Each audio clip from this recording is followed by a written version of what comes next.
उड़ान योजना ने सरगुजा को विकास के क्षेत्र में आगे बढ़ाने के लिए पंख दे दिए हैं।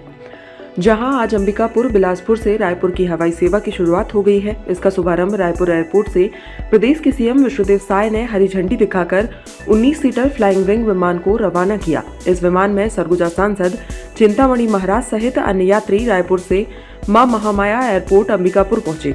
यह हवाई सेवा पहली बार हवाई सेवा के तौर पर अंबिकापुर एयरपोर्ट से शुरू हुई है। हवाई सेवा की शुरुआत होने से सरगुजा में पर्यटन उद्योगपतियों का आना जाना सहित इलाज के लिए सुविधाएं भी मिलेंगी।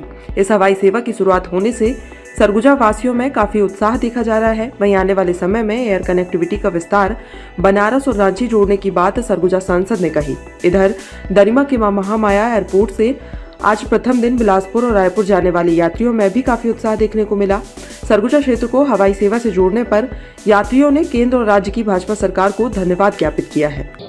निश्चित रूप से बहुत दिनों से हम सभी को प्रतीक्षा था कि यहाँ महामाया दरिमा एयरपोर्ट में विमान उतरे और आज वो सपना सरगुजा वासियों का पूरा हुआ है। निश्चित रूप से इसके लिए मैं हमारे देश के प्रधानमंत्री, हमारे उड्डयन मंत्री और हमारे प्रदेश के मुख्यमंत्री जी को धन्यवाद ज्ञापित करना चाहूँगा कि आज उनके मार्गदर्शन में, उनके मेहनत से आज ये हवाई यात्रा शुरू हुआ है। 20 अक्टूबर को माननीय प्रधानमंत्री जी वर्चुअल उद्घाटन किए थे और आज 19 दिसंबर को आज प्रत्यक्ष रूप से यहाँ पर हवाई जहाज़ आया है और ये उड़ान योजना के तहत है, जिसमें एक हवाई चप्पल पहनने वाला भी हवाई यात्रा कर सकेगा। अभी यहाँ से इसका किराया 999 रुपया है। तो निश्चित रूप से उसमें हमारे जो गांव के किसान लोग हैं उन लोग भी उसमें यात्रा कर सकेंगे। आपने यहाँ हवाई यात्रा की, वहाँ से घंटा लगेगा, कितना किराया दिया आपने? यहाँ से 1 घंटा, रायपुर से यहाँ पहुँचने में 1 घंटा लगा है। 999 रुपया किराया है और अभी यहाँ से बिलासपुर जाएगी, फिर बिलासपुर से फिर अंबिकापुर वापस, इसके बाद फिर अंबिकापुर से रायपुर। अभी 3 दिन का है। सुबह 9 बजे रायपुर से चलेगी और 10:15 बजे यहाँ पहुँचेगी। किराए में आने वाले दिनों में वृद्धि भी हो सकता है कि यही किराया है? अब वो संभवतः ज़्यादा वृद्धि नहीं होना चाहिए, थोड़ा मोड़ा हो वो अलग विषय है। काफ़ी प्रयास किए नहीं, अभी कर रहा हूँ। अभी तो प्रयास के आधार पर ये 19 सीटर विमान आ गई है। अब 72 सीटर के लिए भी प्रयास करेंगे, जैसा यात्री मिलेंगे, क्योंकि यात्री नहीं मिलने पर तो कोई भी नहीं चलाएगा। यात्री मिलेंगे तो 72 सीटर भी चलवाएंगे। अभी कौन से कंपनी की फ्लाइट यहाँ से उड़ रही है और कौन से और कंपनी यहाँ आ सकते हैं? बात की वगैरह कुछ नहीं, अभी तो उसको कहा नहीं जा सकता है। अभी फ्लाईबिग ये कंपनी है जो अभी 19 सीटर चला रही है। आने वाला समय में और कौन चलाएंगे, क्या करेंगे, वो तो भविष्य गर्त में है। एयर कनेक्टिविटी का क्या विस्तार हो पाएगा? आवश्यकता पड़ने पर उसका भी विस्तार होगा। कहाँ से जोड़ेंगे बात करें? अभी तो जो हमारे मन में परिकल्पना है कि रायपुर अंबिकापुर होते बनारस, रायपुर अंबिकापुर होते रांची, इस तरह का अभी तक मेरे मन में है।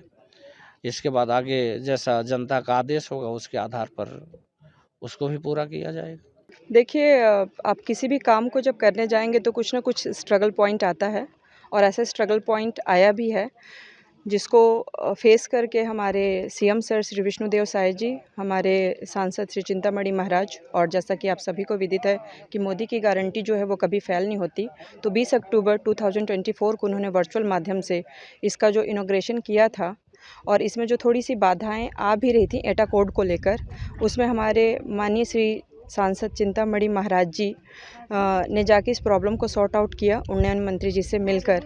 तो इस तरीके से अगर देखा जाए तो हमारे जो सीएम सर हैं श्री विष्णुदेव साय जी, जिनका सुशासन काल चल रहा है और जिसमें सारी चीज़ें व्यवस्थित रूप से चल रही हैं, और इसी तरीके से अगर देखा जाए उन्नयन मंत्री जी को, मोदी जी को, हमारे माननीय सांसद जी को, इन सभी के प्रयासों से हम जो है आज इस हवाई यात्रा को सफल बनाने या पहली यात्री बनने में मैं शुक्रगुजार हूँ और इनका आभार व्यक्त करती हूँ। इनको बहुत बधाई देती हूँ सरगुजा वासियों की तरफ से। आप लोगों के साथ और कौन जा रहे हैं? मेरे साथ मेरा बेटा है रियार्थ और सतीश भैया हैं और गोविंद कुशवाहा जी हैं जो ऑलरेडी एक फेमस यूट्यूबर हैं। ये कहते कि मोदी जी कहते कि हवाई चप्पल पहनने वाला भी हवाई यात्रा कर सकेगा। टिकट क्या रेट है? टिकट का रेट बिल्कुल जैसा उन्होंने नाम दिया कि हवाई चप्पल वाले भी कर सकेंगे हवाई यात्रा, अकॉर्डिंग टू दिस सिचुएशन ही है, क्योंकि 999 मुझे लगता है कि एक बढ़ई जो होता है या एक फुल्की वाला भी जो होता है, एक चाट वाला भी जो होता है, वो पूरे दिन की अगर उनकी अर्निंग देखी जाए 3 से 4 हज़ार, 5 हज़ार, किसी की 6 हज़ार होती है ना? तो अगर वो अपने एक दिन की अर्निंग में से कुछ पार्ट हवाई यात्रा के लिए निकालेंगे तो भी पॉसिबिलिटी बनी है। मतलब छोटे लोगों से लेकर मध्यम वर्ग और मध्यम वर्ग से लेकर जो हमारे अंबिकापुर वासी बहुत शौकीन मिजाज हैं और उच्च वर्ग के लोगों के लिए भी जो है ये फेयर बहुत अच्छा है।